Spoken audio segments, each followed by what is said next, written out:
Assalamualaikum warahmatullahi wabarakatuh. Salam sejahtera bagi kita semua.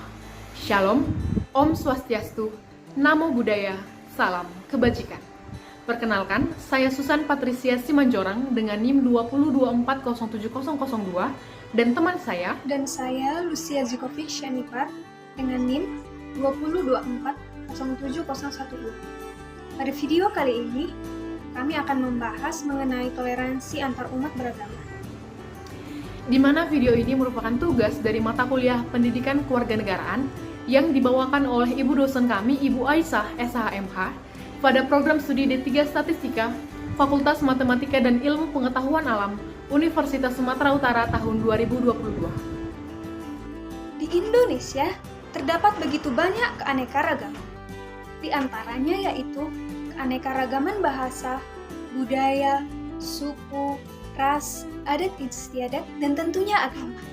Di Indonesia tersendiri, terdapat 6 agama yang sudah diakui, yaitu Islam, Katolik, Protestan, Buddha, Hindu, dan Konghucu.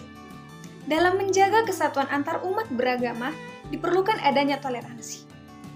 Jadi, sebelum membahas lebih dalam, kita akan membahas apa yang dimaksud dengan toleransi.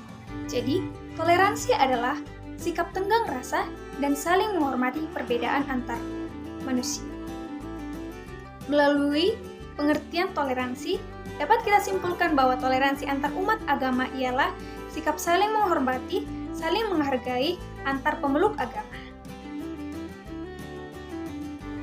Lantas, kenapa sih kerukunan itu penting? Selain untuk tidak menimbulkan perpecahan, kerukunan menjadi kunci dari sebuah kerjasama. Juga, kerukunan menjadi dasar dalam membangun hubungan yang harmonis dalam kehidupan sehari-hari di lingkungan, sekolah, tempat kerja, dan bernegara. Untuk menciptakan suasana yang harmonis antar umat beragama dan meningkatkan kesatuan dan persatuan bangsa Indonesia. Upaya-upaya yang dapat kita lakukan untuk menciptakan toleransi antar umat beragama ialah tidak memaksakan agama yang dianut kepada orang lain yang berbeda keyakinan, menghargai dan menghormati agama yang dianut orang lain, tidak mengganggu jalannya ibadah agama orang lain, tidak merusak tempat ibadah agama orang lain, dan yang terakhir ialah tidak mengolok-olok agama lain. Di luar itu, masih banyak sekali hal-hal yang dapat kita lakukan untuk menjaga toleransi antar umat beragama. Nah, dari poin-poin yang telah disampaikan, kami akan menampilkan sebuah video yang merupakan contoh dari kerukunan atau toleransi antar umat beragama yang kami ambil dari sebuah berita yang berasal dari Kota Solo sebagai berikut ini. Anda kembali di Sapa Indonesia Siang. Saudara, sebuah gereja dan masjid di Solo, Jawa Tengah berdiri berdampingan dan bahkan memiliki nomor bangunan yang sama. Selama puluhan tahun, umat dari kedua rumah ibadah ini hidup rukun dan saling mengedepankan toleransi.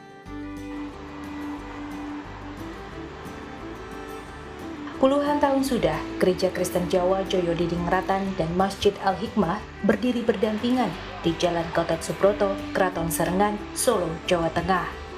Bangunan kedua rumah ibadah ini saling terhubung dan bahkan memiliki nomor bangunan yang sama. Umat dari kedua rumah ibadah saling menghormati dan toleransi yang begitu hebat.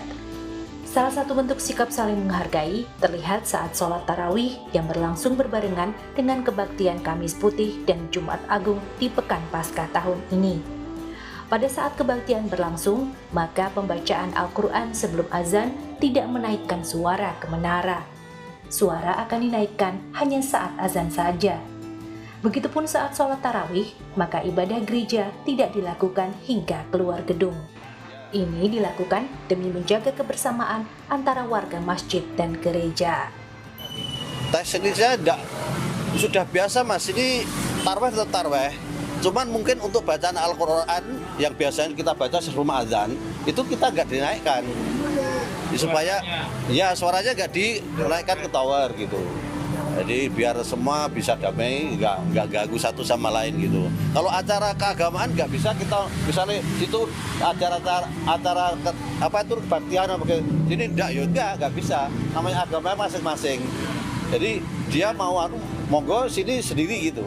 Yang jelas kita sendiri-sendiri dan yang penting suara kita nggak keluar. Memang kita tidak berkoordinasi secara teknis, tetapi kami tahu bahwa masjid ada tarawih, kita ada ibadah, dan kami tidak sampai keluar.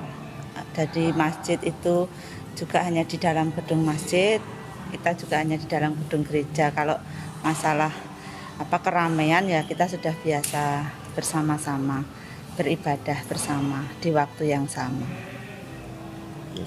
Kemarin sempat berarti sudah mengalir dengan sendirinya itu Iya, koordinasi. iya, kalau hari besar kita sudah otomatis tahu. Kisah toleransi yang indah ini bisa menjadi contoh untuk semua umat beragama di Nusantara, bahwa persaudaraan tetap harus dijaga. Widi Nugroho, Kompas TV, Solo, Jawa Tengah. Jawa Tengah. Nah, bagaimana pendapat teman-teman? Indah sekali bukan? Jika kita sebagai warga negara Indonesia yang memiliki keberaneka-ragaman agama, memiliki toleransi. Hendaklah kita semua dapat merealisasikannya dalam kehidupan kita masing-masing. Melalui penjelasan kami, dapat kita tarik kesimpulan bahwa kita sebagai umat beragama harus saling menghormati, harus saling menghargai, agar tercipta warga negara, agar tercipta negara yang harmonis. Demikianlah video ini kami bawakan. Kami mohon maaf apabila terdapat salah kata yang terucap. Atas perhatian yang diberikan, kami ucapkan terima kasih.